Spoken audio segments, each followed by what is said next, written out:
of you will be fine. This is me, Mohammad Wali Ranjam.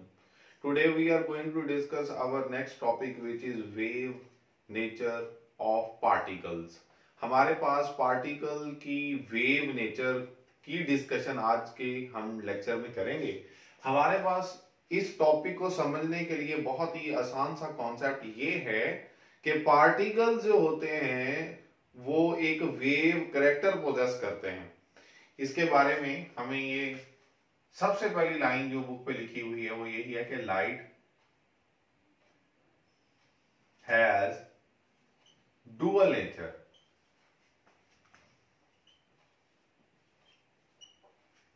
Light की एक dual nature है, it acts like a wave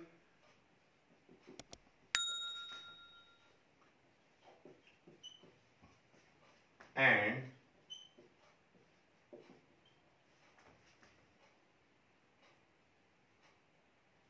as particle. अब इस point को समझने के लिए हमारे पास जो कॉन्सेप्ट हमें दिया गया, लुइस वी ब्रोगली ने हमें ये कॉन्सेप्ट दिया।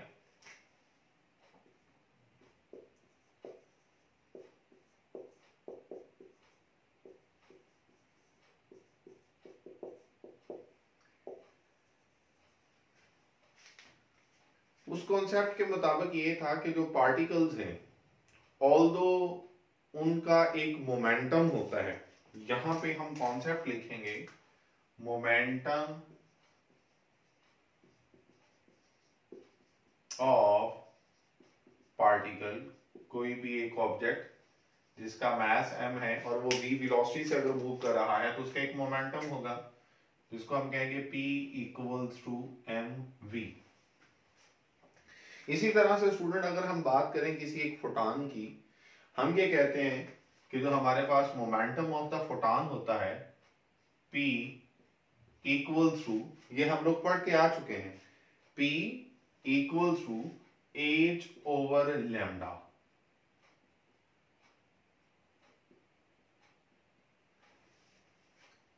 अगर हम इन दोनों मोमेंटम के रिलेशंस को आपस में कंपेयर करें तो हमारे पास इन दोनों के कंपैरिजन से हमें ये पता चल जाएगा, या हम इसको इस तरह से लिख सकते हैं कि mv equals to h over lambda. और यहां से अगर हम लैम्डा का रिजल्ट निकालें कि हमारे पास वही पार्टिकल जिनका एक मास था और जो किसी एक सर्टेन स्पीड के साथ मूव कर रहे थे, तो उनकी वेवलेंथ कितनी होगी या उनका वेव करैक्टर कितना होगा, इस रिलेशनशिप से हम फाइंड आउट कर सकते हैं। इसी रिलेशनशिप को इस्तेमाल करते हुए हम दो एग्जांपल्स के जरिए से इस बात को समझने की कोशिश करते हैं कि अगर हमारे पास ऑब्जेक्ट का मास बहुत ज्यादा हो और उसकी स्पीड बहुत कम हो, तो हम ये कह सकते हैं कि उसका जो वेव करैक्टर होगा वो बहुत स्मॉल है। जबकि अगर ऑब्जेक्ट के मैसेज जो हैं वो स्मॉल हों और उनकी जो स्पीड है वो बहुत ज्यादा हो, तो इस पॉइंट से हम यहाँ पर देखेंगे कि उनकी वेव करैक्टर या वेव लेंथ का रिजल्ट क्या आता है। इसके लिए हम दो एग्जांपल्स जो हमारी बुक में गिवन भी हैं हम ले लेते हैं।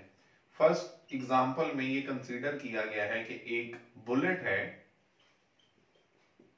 जिसका मास 20 ग्राम है और जब वो बुलेट फायर की जाती है तो जो उसकी स्पीड है वो 330 मीटर्स पर सेकेंड है। इन दोनों वैल्यूज का इस्तेमाल करते हुए हम इस रिलेशनशिप के जरिए से उस बुलेट से एसोसिएटेड वेवलेंथ निकालते हैं कि क्या आती है। जब हम उस वेवलेंथ की वैल्यू को कैलकुलेट करेंगे by using this relationship lambda equals to h over mv, तो we know the values of h जो कि प्लैंक्स कांस्टेंट है 6.63 into 10 raised to power minus 34 joule second divided by mass of the bullet, which we are going to write as 20 ग्राम। और speed जो है हमारी, इसकी value अगर हम पुट करें 330 मीटर्स पर सेकेंड, तो स्टूडेंट जब हम इसका रिजल्ट निकालते हैं तो इसके जो रिजल्ट की वैल्यू आती है वो कितनी आती है, वो बहुत ही स्मॉल वैल्यू है। जिस स्मॉल वैल्यू के लिहाज से हम ये कह सकते हैं कि उस बुलेट का जो वेव करैक्टर है वो बहुत कम है या उसकी वेवलेंथ की वैल्यू बहुत स्मॉल है। स्टूडेंट वो जो रिजल्ट है that is 1 into 10 raised to power minus 34 metre. अब अगर हम इस वेवलेंथ को देखें तो ये बहुत स्मॉल है, और ये इतनी स्मॉल है कि इसकी वजह से जो इंटरफेरेंस या डायफ्रैक्शन के जो रिजल्ट्स हैं वो हासिल नहीं किए जा सकते। लिहाजा हम इस स्टैंस में ये कहेंगे कि ये जो पार्टिकल हैं इनका जो वेव करेक्टर है या इनकी जो वेव नेचर है वो इतनी डोमिनेंट नहीं है कि जिसकी वजह से हम ये कंसीडर करें कि इनके जरिए से हम इंटरफेरेंस और डायफ्रैक्शन के इफेक्ट्स को ऑब्जर्व कर सकते हैं। इसके बाद दूसरी एग्जांपल में स्टूडेंट उसने क्या लिया कि अगर हमारे पास एक इलेक्ट्रॉन है जी स्टूडेंट, अब अगर हम इसके करस्पॉन्डिंग दूसरी एग्जांपल को देखें जिसमें हम एक इलेक्ट्रॉन जिसका जो मास है 9.1 इंटू 10⁻⁻31 किलोग्राम, और हम ये कंसीडर करें कि वो जो इलेक्ट्रॉन है वो मूव कर रहा है किस रफ्तार से 1 इंटू 10⁻6 मीटर पर सेकेंड, और इस वैल्यू से अगर हम लैम्डा फाइंड आउट करें तो h/mv 6.63 into 10⁻⁻34 joule second divided by 9.1 into 10⁻⁻31 kilogram, और जो स्पीड है दैट इज 1 इंटू 10⁻6 मीटर पर सेकेंड। और जब हम इस रिजल्ट को सिंप्लीफाई करेंगे तो हमें जो आंसर मिलता है वो 7 इंटू 10⁻⁻10 मीटर। अब स्टूडेंट ये वैल्यू जो है वेवलेंथ की, अगर आप लोगों को याद हो फर्स्ट ईयर में हमने diffraction of the X rays पढ़ी थी, तो उसमें सबसे पहले लाइन में ये लिखा हुआ था कि जो एक्स रेज हैं उनकी वेवलेंथ की ये रेंज होती है जिसको हम एंगस्ट्रॉम का भी नाम देते हैं। तो इस वैल्यू से हमें यहां से ये पता चलता है कि ये जो वेवलेंथ है ये बेसिकली एक्स रेज की रेंज की वैल्यू है, और इस एक्स रेज की रेंज को देखते हुए हमने diffraction of the X rays by crystal topic पढ़ा था। तो लिहाजा इस वेवलेंथ का यानी कि जो इलेक्ट्रॉन है वो इतनी की एक वेवलेंथ पोजेस करता है या इतनी की उसकी वेव करेक्टर है कि हम ये कह सकते हैं कि वो हमारे पास डिफ्रैक्शन जैसे एक्स रेज क्रिस्टल्स से हो रही थी बिल्कुल वैसे ही इलेक्ट्रॉन्स भी जो क्रिस्टल से डायफ्रैक्ट होंगे। तो लिहाजा यहां पर इस वेवलेंथ की वजह से जो हमारे पास ये जो वैल्यू आई है वेवलेंथ की, इसकी वजह से हम कहते हैं कि हमारे पास डायफ्रैक्शन इफेक्ट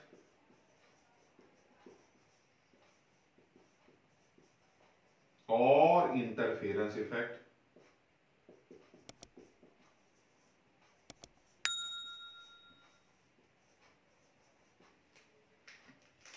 ये दोनों जो इफेक्ट हैं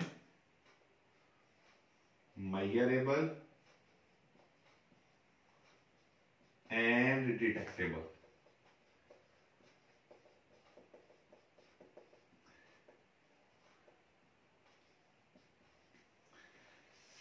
जबकि यहां पर अगर हम देखें बुलेट के केस में तो वो बहुत स्मॉल वैल्यू थी। हम कहते हैं कि इतनी स्मॉल वेवलेंथ की वैल्यू से डायफ्रैक्शन और इंटरफेरेंस के जो इफेक्ट्स होते हैं वो ना तो मेजर किए जा सकते हैं ना उन्हें डिटेक्ट किया जा सकता है। और एक बात और स्टूडेंट जो ख्याल रखनी है आपने कि यहाँ पर ये जो वैल्यू है इसको आपने किलोग्राम में जरूर कन्वर्ट कर लेना। जब आप किलोग्राम में कन्वर्ट करेंगे तो आप इसे इससे लिख सकते हैं 2 इंटू 10⁻⁻2 किलोग्राम।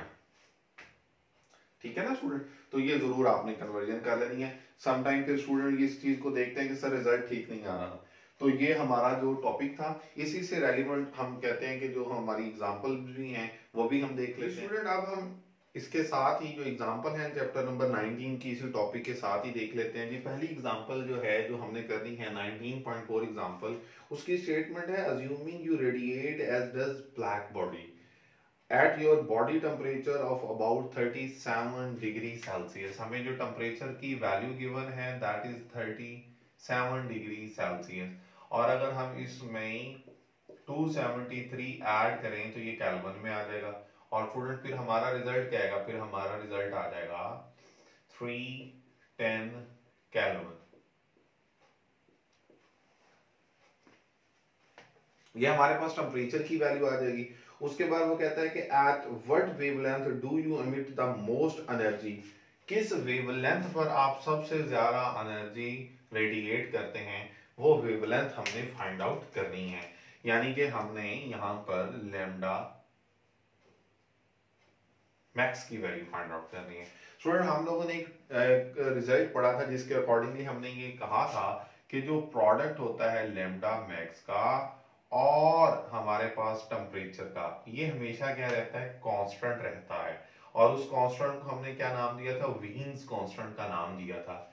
तो स्टूडेंट उसकी वैल्यू भी हमें पता है। और अगर यहां से हम लैम्डा मैक्स की वैल्यू फाइंड आउट करने जा रहे हैं तो लैम्डा मैक्स की वैल्यू क्या होगी, that will be constant divided by T, constant divided by T. अब ये कांस्टेंट मैं यहाँ पे लिख भी रहा हूं कि ये मीन्स कांस्टेंट है।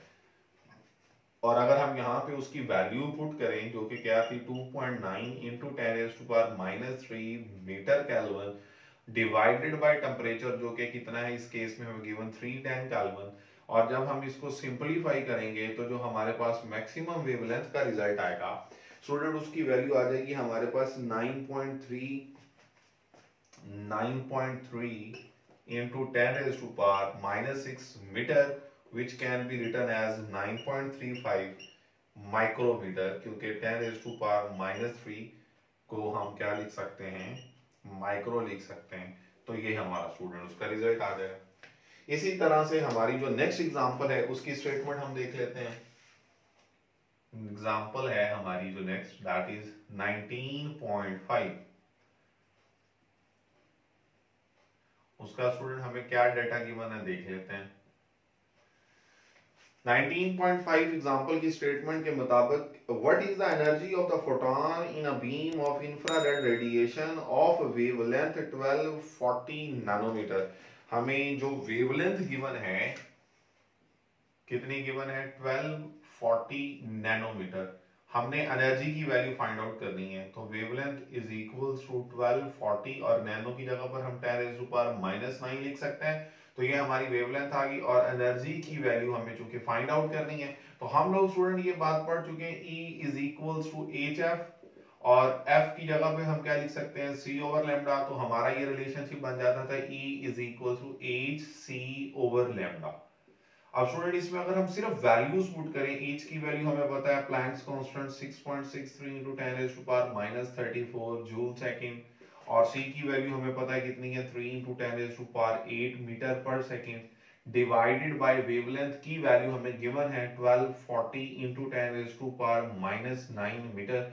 इसको स्टूडेंट हम अगर सिंपलीफाई करें तो जो हमारा रिजल्ट आ जाता है वो गालिबन 1.6 इंटू 10⁻⁻19 जूल्स के इक्वल आ जाता है, which is equals to 1 electron volt. तो स्टूडेंट ये हमारा रिजल्ट आ जाएगा। अब हमारी नेक्स्ट जो एग्जांपल है दैट इज 19.6, हम उसका भी डाटा देख लेते हैं जो हमें गिवन है।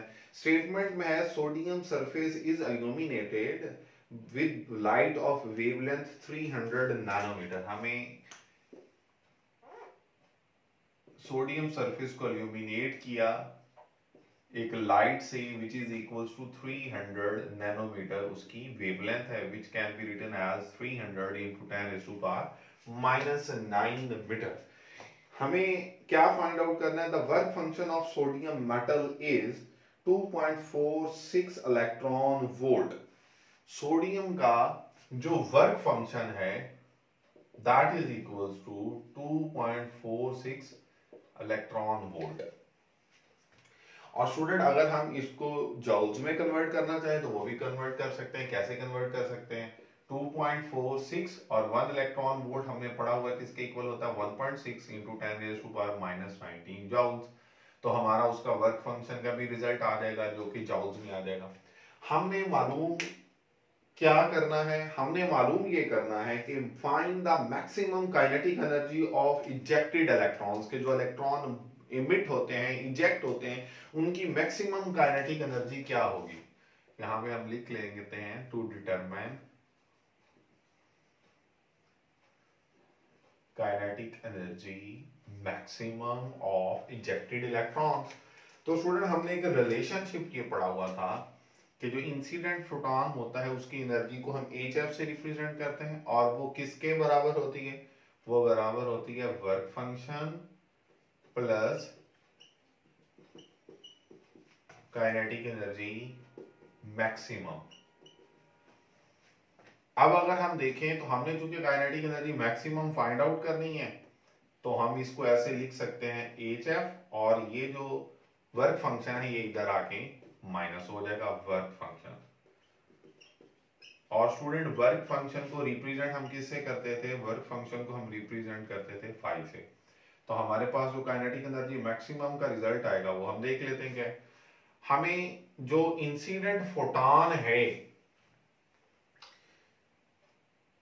उसकी वेवलेंथ हमें गिवन है, हम इसकी मदद से, इस वेवलेंथ की मदद से जो इंसिडेंट फोटॉन की एनर्जी है जो कि बेसिकली HF के बराबर होती है वो फाइंड आउट कर सकते हैं। यहां से देखिएगा, मैं इसी वेवलेंथ को इस्तेमाल करते हुए फोटॉन की जो एनर्जी है E = hc/λ के जरिए से फाइंड आउट करूंगा। H की वैल्यू हमें पता है स्टूडेंट कितनी होती है? 6.63 × 10⁻34, और C की वैल्यू भी हमें पता है 3 × 10⁸, और वेवलेंथ हमें कितनी गिवन है? 300 × 10⁻⁹। स्टूडेंट अगर हम इससे सिंपलीफाई करेंगे तो जो हमारा रिजल्ट आता है वो आ जाता है 4.14 इलेक्ट्रॉन वोल्ट। ये हमारे पास इंसिडेंट फोटॉन की एनर्जी आ गई। और अगर इंसिडेंट फोटॉन की एनर्जी, ये बेसिकली आप इसे लिख भी सकते हैं HF के इक्वल, क्योंकि मैं यहाँ पर HF लिखता आ रहा हूँ तो आपके लिए आसान हो जाएगा। तो हमारे पास रिजल्ट आ जाएगा 4.14 इलेक्ट्रॉन वोल्ट माइनस जो वर्क फंक्शन हमें गिवन था उसकी वैल्यू क्या थी? 2.46 इलेक्ट्रॉन वोल्ट।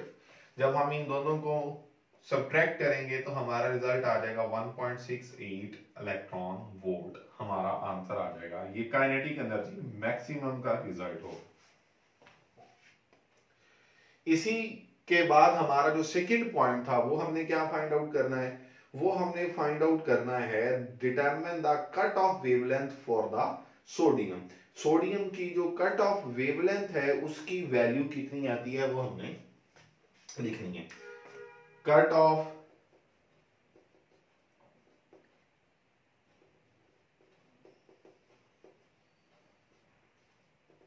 वेवलेंथ, इस कट ऑफ वेवलेंथ को हम लैम्डा नॉट लिख लेते हैं, और इसकी वैल्यू हमें क्या करनी है? फाइंड आउट करनी है। स्टूडेंट अगर हम इसकी वैल्यू फाइंड आउट करना चाह रहे हैं तो हम लोगों ने ये बात पढ़ी कि एक फ्रीक्वेंसी होती है जिसे हम थ्रेशोल्ड फ्रीक्वेंसी का नाम देकर आए थे। हमने कहा था इस फ्रीक्वेंसी से बिलो किसी भी फ्रीक्वेंसी की वैल्यू पर इलेक्ट्रॉन्स जो होंगे वो उस मेटल की सरफेस में से इजेक्ट नहीं होंगे, क्योंकि इंसिडेंट फोटॉन की उतनी एनर्जी नहीं है जो रिक्वायर्ड है किसके लिए? इलेक्ट्रॉन्स को बाहर निकालने के लिए, जिसको हमने क्या नाम दिया था? वर्क फंक्शन का नाम दिया। तो लिहाजा हम उस जगह पर 5 की जगह पर HF0 लिखते थे, याद है आप लोगों को? तब उस फ्रीक्वेंसी को जहां पर हम कहते हैं थ्रेशोल्ड फ्रीक्वेंसी, जिस पर हम ये कहते हैं इलेक्ट्रॉन्स की इमिशन स्टार्ट हो जाती है, या उससे ज्यादा वैल्यू ऑफ द फ्रीक्वेंसी पर इलेक्ट्रॉन्स एमिट होंगे, लेकिन इससे बिलो किसी वैल्यू पर इलेक्ट्रॉन्स एमिट नहीं होते। तो इसी F0 की जगह पर स्टूडेंट हम अगर देखें तो C/λ0 लिख सकते हैं। जैसे हमने यहां पर F की जगह पर C/λ लिखा, तो F0 की जगह पर C/λ0 इसलिए लिखा ताकि हमने λ0 की जो वैल्यू फाइंड आउट करनी है, जो हमारी बेसिकली कट ऑफ वेवलेंथ है, तो आसानी से हो जाए। तो we can write this equation as Hc/5। अब हमारे पास ये वैल्यूज सारी गिवन है, H की वैल्यू हमें पता है, ठीक हो गया स्टूडेंट, और C की वैल्यू हमें पता है 3 × 10⁸ मीटर्स पर सेकेंड, और जो हमारे पास वर्क फंक्शन है उसकी वैल्यू भी जो हमें गिवन था वो कितनी थी? 2.46 इलेक्ट्रॉन वोल्ट। और अगर आप इस 2.46 को इलेक्ट्रॉन वोल्ट से कन्वर्ट करने चाह रहे हैं जॉल्स में, तो मैंने वो बताया भी था आपको, तो वो आंसर गालिबन आ जाता है 3.94 × 10⁻⁻19 जॉल। तो वही वैल्यू हम यहाँ पर पुट कर सकते हैं, 3.94 × 10⁻⁻19 जॉल्स। तो स्टूडेंट हमारे पास जो λ0 का रिजल्ट आ जाता है 505 नैनोमीटर। ये हमारी कट ऑफ वेवलेंथ की वैल्यू है जी स्टूडेंट। अब हमारी जो नेक्स्ट एग्जांपल है दैट इज 19.7, और हम उसकी स्टेटमेंट भी देख लेते हैं। A 50 kilo electron volt photon is Compton scattered by quasi-free electron. If the scattered photon comes off at 45 degrees, what is the wavelength? यानी कि हमें ये बताया गया है कि जो हमारा इंसिडेंट फोटॉन है उसकी जो एनर्जी थी वो हमें गिवन है, वो कितनी है 50 kilo electron volt, which can be written as 50 into 10 raised to power 3 और इलेक्ट्रॉन वोल्ट। और हमने फर्दर ये भी पढ़ा हुआ है कि 1 इलेक्ट्रॉन वोल्ट किसके इक्वल होता है, अगर हम जॉउल में उसको देखें तो 1.6 into 10 raised to power -19 जॉउल। तो हमारे पास यहाँ से इंसिडेंट फोटॉन की एनर्जी का ये रिजल्ट है। और इंसिडेंट फोटॉन की जो एनर्जी है इसको हम ऐसे भी तो लिख सकते हैं ना student, E is equal to HF, और F की जगह पर हम फर्दर क्या लिख सकते हैं, C ओवर लैम्डा। तो अगर हम F की जगह पर C ओवर लैम्डा लिखेंगे तो अगर energy of the incident photon है तो यहाँ पर भी wavelength of the incident photon के लिए लैम्डा आई लिख सकते हैं। और इस लैम्डा आई की अगर आपने वैल्यू निकालनी है कि जो हमारे पास इंसिडेंट फोटॉन है उसकी वेवलेंथ कितनी थी, तो वो हमारा रिजल्ट आ जाएगा HC डिवाइडेड बाय EI। और एज की वैल्यू स्टूडेंट हमें पता है कितनी है, 6.63 into 10 raised to power -34 joule second. और C की वैल्यू हमें पता है कितनी है, 3 into 10 raised to power 8 meters per second divided by energy of the incident photon जो कि हमें गिवन थी वो 50 into 10 raised to power 3 into 1.6 into 10 raised to power -19 जॉउल। तो स्टूडेंट जब हम इसको सिंपलीफाई करेंगे तो हमारे पास जो इंसिडेंट फोटॉन होगा उसकी जो वेवलेंथ आएगी वो गालबन 0.0248 नैनोमीटर आ जाएगी। ये हमारे पास इंसिडेंट फोटॉन की वेवलेंथ आ गई। अब स्टूडेंट हमें ये पता था कि हमें कॉम्पटन शिफ्ट हमने निकाली थी delta lambda which is basically equal to the difference of the wavelength, scattered photon minus incident photon is equal to H over m naught C into 1 minus cos theta। ये हमने एक relationship पढ़ा था Compton effect में। अब इस relationship का इस्तेमाल करते हुए हम स्कैटर्ड फोटॉन की वेवलेंथ फाइंड आउट करेंगे। तो हम इसे ऐसे लिख लेते हैं, स्कैटर्ड फोटॉन की वेवलेंथ माइनस इंसिडेंट फोटॉन की wavelength equals to H। H की वैल्यू क्या है, 6.63 into 10 raised to power -34 joule second divided by mass of the electron 9.1 into 10 raised to power -31 kilogram.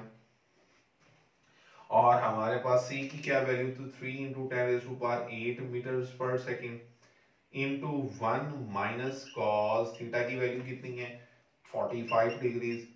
Student in तमाम values को जब हम solve करेंगे तो हमारे पास जो रिजल्ट आएगा वो उन दोनों वेवलेंथ्स का डिफरेंस होगा जिसे हम कॉम्पटन शिफ्ट का नाम देते हैं। और हमारे पास लैम्डा एस यानी कि स्कैटर्ड फोटॉन माइनस लैम्डा आई यानी कि इंसिडेंट फोटॉन, इन दोनों की वेवलेंथ्स का जो डिफरेंस आता है दैट इज 0.0007 नैनोमीटर, ये रिजल्ट आ जाएगा।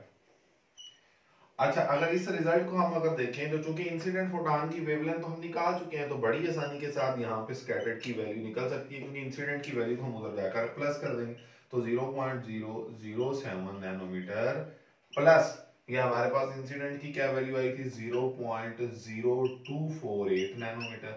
और जब हम इन दोनों को ऐड करेंगे तो रिजल्ट आ जाएगा 0.0255 नैनोमीटर।